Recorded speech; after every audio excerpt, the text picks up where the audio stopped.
China ആദ്യമായി രാജ്യത്തിനു പുറത്ത് അന്തരീക്ഷ നിരീക്ഷണ കേന്ദ്രം സ്ഥാപിച്ചത് എവിടെയാണ്? അന്റാർട്ടിക്കയിലാണ്. ചൈനയുടെ അന്തരീക്ഷ നിരീക്ഷണ കേന്ദ്രം അന്റാർട്ടിക്കയിലാണ് സ്ഥാപിച്ചത്. അത് അന്റാർട്ടിക് ദിനാചരണത്തിൻ്റെ ഭാഗമായി ഡിസംബർ 1 കേന്ദ്രം പ്രവർത്തനം ആരംഭിക്കുകയും ചെയ്തു. 16 വയസ്സിൽ താഴെയുള്ളവരുടെ സാമൂഹ്യ മാധ്യമ ഉപയോഗം നിരോധിക്കാനുള്ള നിയമം ഏത് രാജ്യത്തെ പാർലമെൻറ്റാണ് അടുത്തിടെ പാസ്സാക്കിയത്? അത് ഓസ്ട്രേലിയ ആണ്. ഓസ്ട്രേലിയ. 1 വർഷത്തിന് ശേഷം ഈ നിയമം നടപ്പായി വരും. ഇത്തരം കർശന നിയമം നടപ്പാക്കുന്ന ആദ്യത്തെ രാജ്യം കൂടിയാണ് ഓസ്ട്രേലിയ. അടുത്ത ചോദ്യം, ബംഗാൾ ഉൾക്കടലിൽ രൂപം കൊണ്ട ഏത് ചുഴലിക്കാറ്റാണ് തമിഴ്നാട്ടിലും പുതുച്ചേരിയിലും നാശം വിതച്ചത്? അത് ഫെയ്ഞ്ചൽ എന്നാണ് പേര്. ഫെയ്ഞ്ചൽ.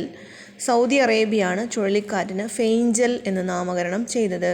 ബംഗാൾ ഉൾക്കടലിൽ രൂപം കൊണ്ട് തമിഴ്നാട്ടിലും പുതുച്ചേരിയിലും നാശം വിതച്ചതാണ്.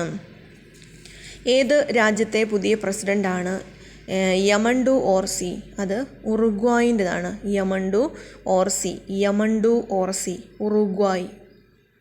ലൈംഗിക തൊഴിലാളികൾക്ക് പ്രസവാവധിയും ആരോഗ്യ ഇൻഷുറൻസ് ഉൾപ്പെടെയുള്ള തൊഴിൽപരമായ അവകാശങ്ങളും നൽകിയ രാജ്യമാണ് ബെൽജിയം. അവകാശങ്ങളുമായി ബന്ധപ്പെട്ട പ്രക്ഷോഭമുണ്ടായതിനെ തുടർന്ന് 2022 രാജ്യത്ത് ലൈംഗിക തൊഴിൽ കുറ്റകരമല്ലാതാക്കി തീർന്നു. ഇന്ത്യൻ നാവിക സേനാ ദിനം എന്നാണ്? അത് ഡിസംബർ 4 ഇന്ത്യൻ നാവിക സേനാ ദിനം ഡിസംബർ 4. 1971 ബംഗ്ലാദേശ് വിമോചന യുദ്ധത്തിൻ്റെ ഭാഗമായി ഡിസംബർ 4, 5 തീയതികളിൽ പാകിസ്ഥാനിലെ കറാച്ചി നാവികസേന ആസ്ഥാനം ഇന്ത്യൻ നാവികസേന വിജയകരമായി ആക്രമിച്ചതിൻ്റെ സ്മരണാർത്ഥമാണ് ദിനാചരണം നടത്തുന്നത്. അടുത്ത ചോദ്യം, അടുത്തിടെ പ്രസിദ്ധീകരിച്ച Tipu Sultan the saga of Mysore ഇൻഡറക്നം എന്ന കൃതി രചിച്ചതാണ് വിക്രം സമ്പത്ത്. Tipu Sultan the saga of Mysore ഇൻഡറക്നം എന്നൊരു കൃതി രചിച്ചതാണ് വിക്രം സമ്പത്ത്. ഏഷ്യൻ ഡെവലപ്മെൻറ്റ് ബാങ്കിൻ്റെ പ്രസിഡന്റ് ആരാണ്? മസാറ്റോ കാൻഡ.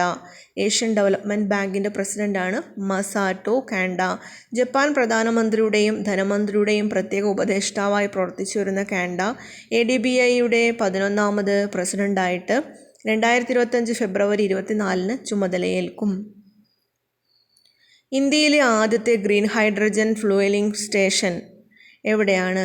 ഇന്ത്യയിലെ ആദ്യത്തെ ഗ്രീൻ ഹൈഡ്രജൻ ഫ്യൂവലിംഗ് സ്റ്റേഷൻ സ്ഥാപിച്ചത് എവിടെയാണ്? അത് ലഡാക്കിലാണ്. ലഡാക്കിലെ ലേയിലാണ്. അടുത്തത്, 2024 ഡിസംബർ 3 അന്തരിച്ച പ്രസിദ്ധ എഴുത്തുകാരനും നിരൂപകനുമായിരുന്ന അധ്യാപകൻ ആരാണ്? MR ചന്ദ്രശേഖരൻ. കേരളത്തിലെ പുരോഗമന സാഹിത്യ പ്രസ്ഥാനത്തിൻ്റെ പ്രമുഖ വക്താക്കളിൽ ഒരാളായിരുന്നു.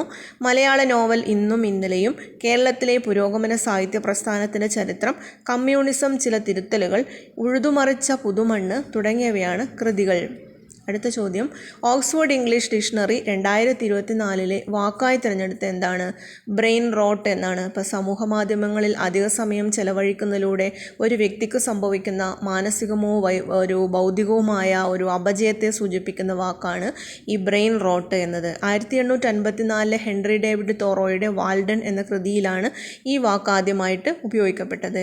അഹിംസാത്മക സമരമാർഗം രൂപപ്പെടുന്നതിൽ മഹാത്മാഗാന്ധി ഏറെ സ്വാധീനിച്ച അമേരിക്കൻ ചിന്തകൻ കൂടിയാണ് ഈ ഹെൻറി തോറോ. വാക്കാണ് brain rot. Oxford English dictionary 2024 വാക്കായി തിരഞ്ഞെടുത്താണ് ബ്രെയിൻ റോട്ട്. അടുത്തിടെ അവിശ്വാസ പ്രമേയത്തിലൂടെ പുറത്തായൊരു ഫ്രഞ്ച് പ്രധാനമന്ത്രി ആരാണ്? അത് മിഷേൽ ബാർണിയലാണ്. അടുത്തിടെ അവിശ്വാസ പ്രമേയത്തിലൂടെ പുറത്തായ ഫ്രഞ്ച് പ്രധാനമന്ത്രിയാണ് മിഷേൽ ബാർണിയൽ. ഇനി ഭരണഘടനാ ശില്പി ഡോക്ടർ BR അംബേദ്കറിൻ്റെ ചരമവാർഷിക ദിനം, അതായത് ഡിസംബർ 6 ഏത് ദിനമായാണ് രാജ്യത്ത് ആചരിക്കുന്നത്? മഹാപരിനിർവാൺ ദിവസ് എന്നാണ്. Mahaparinirvan Diwas. Doctor BR Ambedkar December 6 Mahaparinirvan Diwas. 1891 April 14 ജനിച്ച അംബേദ്കർ 1956 ഡിസംബർ 6 അന്തരിച്ചത്. അടുത്തത്, 2024 ഇന്ദിരാഗാന്ധി സമാധാന പുരസ്കാരം നേടിയത് ആരാണ്?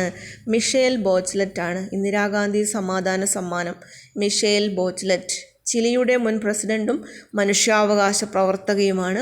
1986 പുസ്തകം ഏർപ്പെടുത്തിയത്. 25 ലക്ഷം രൂപയാണ് സമ്മാനത്തുക. അടുത്തത്, പാരീസിലെ ലോകപ്രശസ്തമായ ഏത് ആരാധനാലയമാണ് നവീകരണത്തിന് ശേഷം അടുത്തിടെ വീണ്ടും തുറന്നത്? നേത്രാദാം പള്ളിയാണ്. പാരീസിലെ നവീകരണത്തിന് ശേഷം വീണ്ടും തുറന്ന പള്ളിയാണ് നേത്രാദാം പള്ളി. 860 വർഷം പഴക്കമുള്ള പള്ളിക്ക് 2019 ഏപ്രിൽ 15 ഉണ്ടായ തീപിടുത്തത്തിൽ വലിയ കേടുപാടുകൾ സംഭവിച്ചിരുന്നു. അടുത്ത ചോദ്യം, അരനൂറ്റാണ്ടിന് ശേഷം മനുഷ്യനെ വീണ്ടും ചന്ദ്രനിലെത്തിക്കാനുള്ള നാസയുടെ ആർടെമിസ് 2 ദൗത്യം എന്നത്തേക്കാണ് ദീർഘിപ്പിച്ചത്? 2026 ഏപ്രിലാണ്. അപ്പം അരനൂറ്റാണ്ടിന് ശേഷം മനുഷ്യനെ ചന്ദ്രനിലെത്തിക്കാനുള്ള നാസയുടെ ആർടെമിസ് 2 2026 ഏപ്രിലേക്കാണ്. 2025 സെപ്റ്റംബറിൽ നിശ്ചയിച്ചതാണ്. യാത്രികരെ ചന്ദ്രൻ്റെ ദക്ഷിണധ്രുവത്തിൽ ഇറക്കാൻ ലക്ഷ്യമിട്ട ആർടെമിസ് 3 2027 മധ്യത്തിൽ മാത്രമേ ഉണ്ടാവുകയുള്ളൂ. യാത്രികരെ വഹിക്കാനുള്ള ഓറിയോൺ പേടകം സാങ്കേതിക തകരാർ നേരിട്ട സാഹചര്യത്തിലാണ് തീരുമാനം. 2022 നവംബറിൽ ചന്ദ്രനിലേക്കുള്ള ആളില്ലാ ദൗത്യമായ ആർടെമിസ് 1 വിജയകരമായി വിക്ഷേപിച്ചിരുന്നു.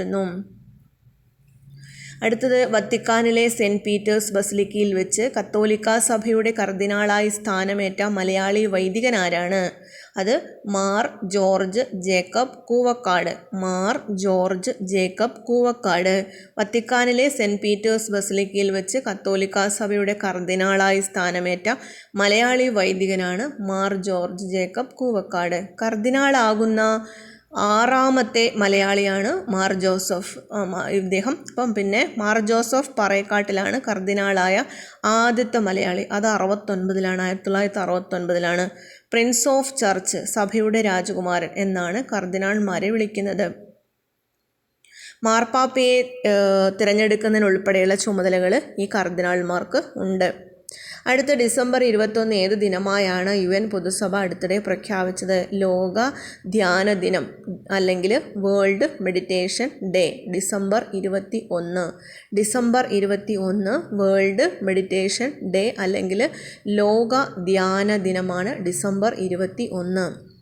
സിറിയയിൽ ഭരണം പിടിച്ചടക്കി വിമത സഖ്യത്തിന് നേതൃത്വം നൽകിയൊരു സംഘടന ഏതാണ്? ഹയാത്ത് തഹ്രീൽ അൽ ഷാം എന്നാണ്. Hayat Tahrir al Sham. രാജ്യം വിട്ട സിറിയൻ പ്രസിഡന്റ് ബാഷർ അൽ അസദും കുടുംബവും റഷ്യയിൽ അഭയം തേടി. അസദ് കുടുംബം നേതൃത്വം നൽകുന്ന ബാത്ത് പാർട്ടിയാണ് 53 വർഷമായി സിറിയ ഭരിച്ചിരുന്നത്. സർക്കാർ നിയന്ത്രിത പ്രദേശങ്ങൾ പിടിച്ചെടുക്കാൻ നവംബർ 27 ആരംഭിച്ച വിമതരുടെ പോരാട്ടം 11 ദിവസം കൊണ്ട് വിജയത്തിലെത്തി. HTS തലവനായ അബ്ദു മുഹമ്മദ് അൽ ജലാനിയാണ് വിമത സഖ്യത്തിന് നേതൃത്വം നൽകിയത്. 2024 ക്രോസ് വേർഡ് അല്ലെങ്കിൽ ഫിക്ഷൻ പുരസ്കാരം നേടിയ മലയാളിയാണ് സഹറു നുസൈബ കണ്ണനാരി. സഹറു നുസൈബ കണ്ണനാരി